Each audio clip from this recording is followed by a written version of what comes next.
Bienvenidos a Fútbol Retro. En el programa anterior tuvimos la ocasión de recordar el récord de imbatibilidad de Manolo López Santana, uno de los porteros que dejó huella en el fútbol ceutí. Hoy cambiamos los guantes por el gol. Ponemos el foco en aquellos delanteros de otra época, los hombres de área, los arietes de choque, los especialistas en convertir cada balón en una amenaza.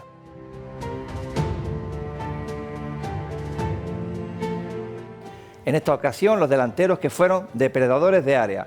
Si en el programa anterior tuvimos la ocasión de recordar a un portero que dejó huella en el fútbol ceutí, ahora recordamos a los jugadores que, por sus cualidades, marcaban goles a pares, de todas las maneras. Delantero centro, killer, ariete, depredador de área, los delanteros de choque, a la antigua usanza, y traemos unos cuantos. Desde Guecho, municipio costero de Vizcaya, Euskadi, llegó a Ceuta un delantero centro de altísimo nivel, Javier Ormaza Garay.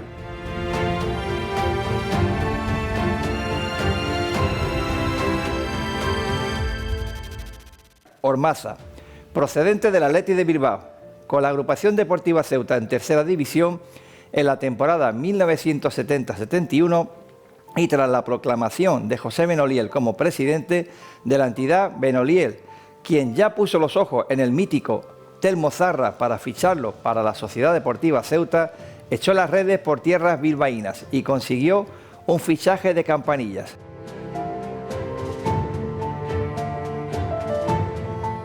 José Benoliel se trajo del conjunto de San Mamés a Javi Echeverría, suplente de Iríbar el Chopo, Antón Azurmendi y José Luis Ituiño.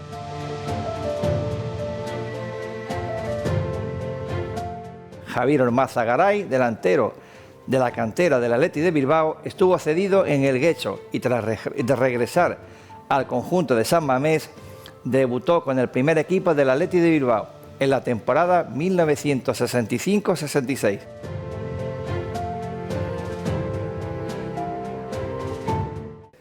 Ese año fue el tercer máximo goleador del campeonato nacional de Liga de Primera División. Estuvo 4 temporadas en el Athletic de Bilbao, ganando un campeonato de Copa.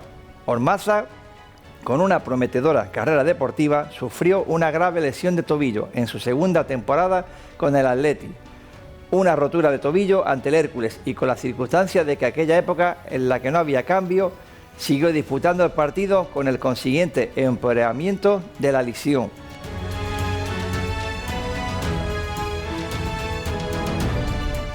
Fichaje por la agrupación deportiva Ceuta. Destacar que en su primera temporada con la agrupación deportiva Ceuta, Javier Ormaza logró la cifra de 24 goles, récord que se mantiene vigente de un goleador ceutí en un conjunto ceutí en tercera división.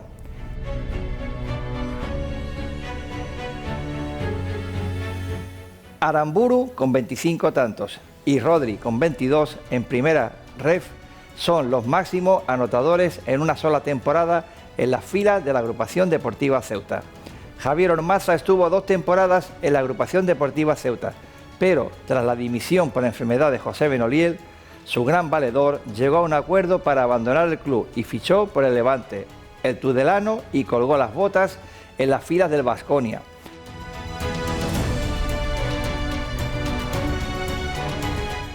Los mayores recuerdan a Ormaza como la dupla favorita con José Eulogio Gárate, delanteros que pese a jugar como ariete estaban dotados de una exquisita calidad técnica, criados en la escuela de fútbol vasco.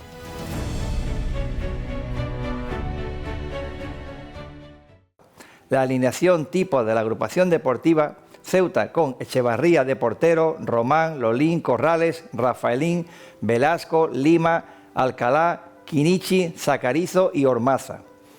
Antonio Martínez López Totó, aquel mítico delantero centro del Atlético de Ceuta en la década de los 60, nació en Larache, Marruecos, pero fue considerado un caballa más por su vinculación deportiva con Ceuta.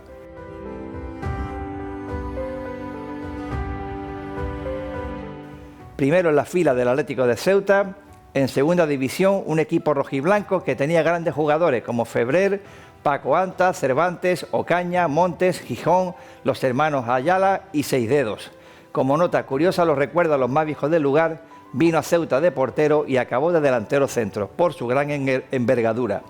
Totó era un delantero centro de una corpulencia enorme, que esperaba los centros de Paco Anta y Eduardo Ayala para rematar balones al fondo de las mallas. Con una curiosidad, desde el centro del campo había un joven jugador que también se apuntaba al carro de meter goles, José Martínez González, conocido como Pirri. No hay peor astilla que la del propio palo, y así sucedió, cuando el Jerez Industrial, con Totó en sus filas, ganó al Atlético de Ceuta en una promoción por no descender, precisamente con gol de Totó.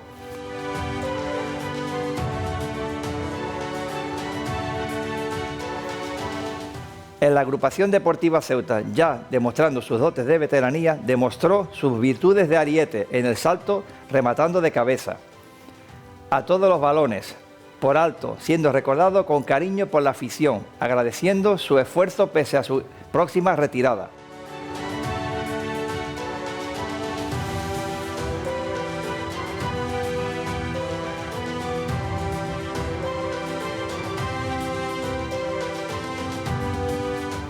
Fernando Aramburu Escobar, Aramburu. Aramburu, natural de Santurce, Aramburu tenía una envergadura de 1,85 y, paradojas del fútbol, con esa corpulencia alternaba la posición en el campo como defensa central y delantero centro. Comenzó en el Racing de Ferrol, Real Jaén y Real Betis. Tras 2 campañas en el Deportivo Alavés, estuvo en el Recreativo de Huelva y, con 27 años, en la temporada 1977-78 fichó por la agrupación deportiva Ceuta en Segunda B.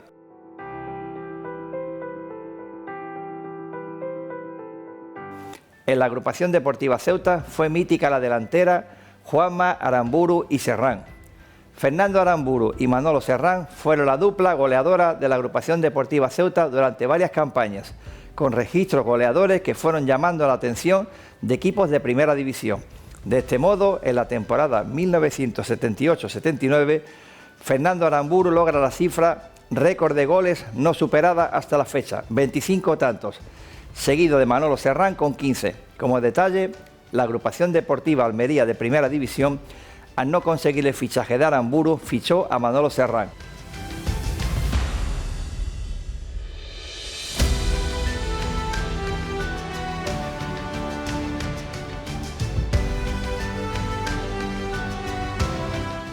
Fernando Aramburu, con sus goles, fue decisivo en el ascenso histórico a la Segunda División A en la temporada 1979-80. Ya en la temporada 80-81 su protagonismo fue menor, finalizando su carrera deportiva en el Sestao en la temporada 81-82.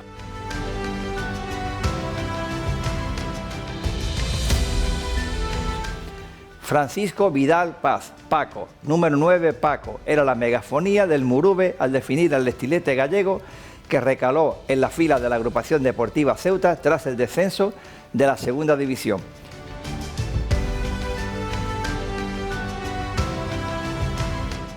Paco, procedente del Real Club Celta de Vigo, con el Celta ya había disputado encuentros en la Primera División. Aceptó la oferta de la agrupación deportiva Ceuta para retornar a la categoría de plata y se consolidó como titular en el centro del ataque del Ceuta, junto a Juanma y Ortiz.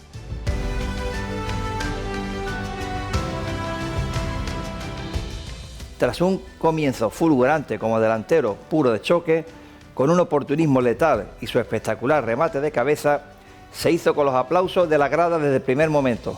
Tanta espectacularidad en la Segunda División B hizo que los centrales de la categoría, curtidos en 1000 batallas, le cogieran la matrícula y tuviera serios enfrentamientos, sobre todo en los partidos fuera de casa.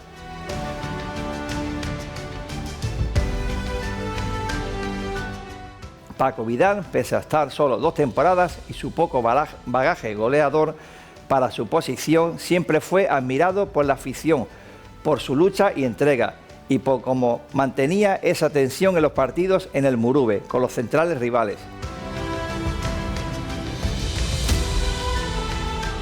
Martín Pérez Mellado, Rambo Martín.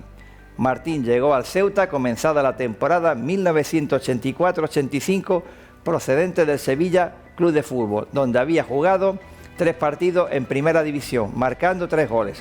Tras un paso efímero por el filial hispalense, fue cedido a la Agrupación Deportiva Ceuta, donde estuvo apadrinado por el exsevillista Santi. En la primera plantilla del Sevilla había dejado un gran sabor de boca, pero la delantera formada por Magdaleno, Ramón, Ruda y Moisés, con el respaldo de los veteranos del Ceuta como Santi, Mané, Burgueña, Popo o Cantaruti, no añoraba el fútbol de Sánchez Pizjuán.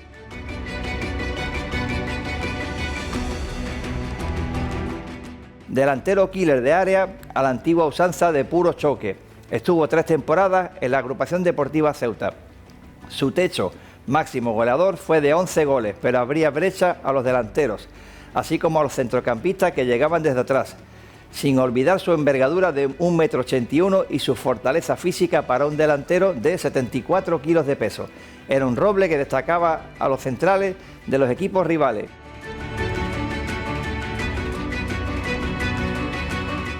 Con la llegada al Ceuta de Martín Goicoechea, procedente del Málaga, y por veteranía, Martín fue conocido como Martín Pérez o Martín II, siendo el organizador vasco quien sería conocido como Martín I o Martín Goico.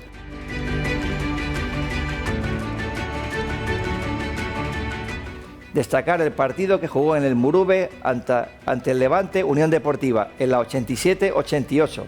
Pese a no marcar ningún gol, fue puntuado en prensa con 4 tréboles, cuando un sobresaliente equivalía a 3 tréboles.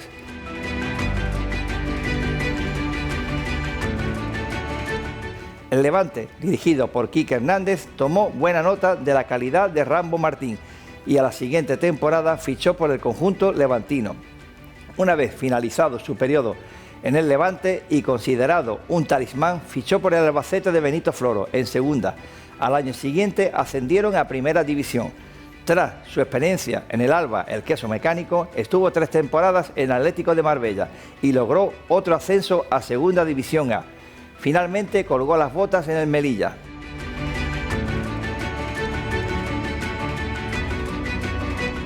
Si hemos recordado la ovación que recibió Manolo al batir el récord de imbatibilidad a su regreso a Ceuta, en las filas del Levante, Rambo Martín fue sustituido antes de finalizar el partido, recibiendo una gran ovación del Murube, puesto en pie. Incluso fueron muchos los aficionados que fueron al vestuario a saludarlo.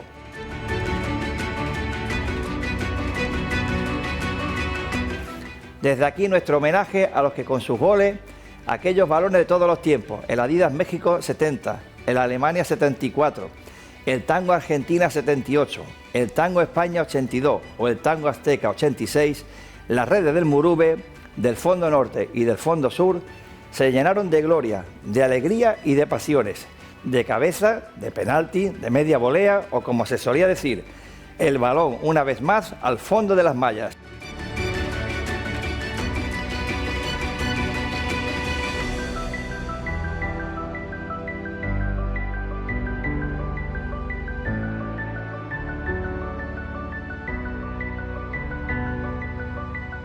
Esto es Fútbol Retro. Soy Javier Chayarán. Hasta el próximo programa.